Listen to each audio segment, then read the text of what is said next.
ભાવનગર જિલ્લાના ગારિયાધાર તાલુકાના ટીમ્બાણા ગામના પાટિયા વિસ્તારમાં એક કારમાં અચાનક આગ લાગવાની ઘટના સામે આવી છે। રસ્તા પર ચાલતી કારમાંથી ધુમાડા અને આગની લપેટો જોવા મળતા આસપાસના લોકોમાં અફરાતફરી મચી ગઈ હતી।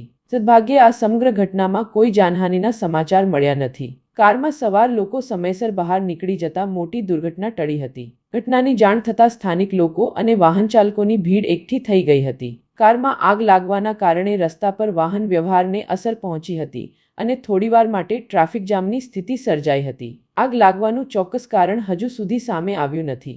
બાદમાં ફાયર ટીમની મદદથી આગ પર કાબૂ મેળવવામાં આવ્યો હતો અને પરિસ્થિતિ સામાન્ય બની હતી। આ ઘટનાને પગલે વાહન ચાલકોને ભારે હાલાકીનો સામનો કરવો પડ્યો હતો।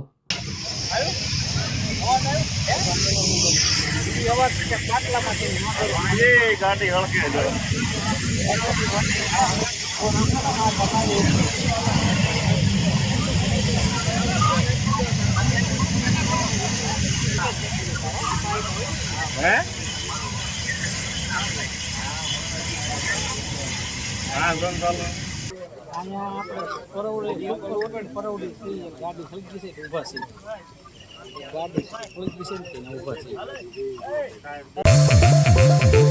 છે।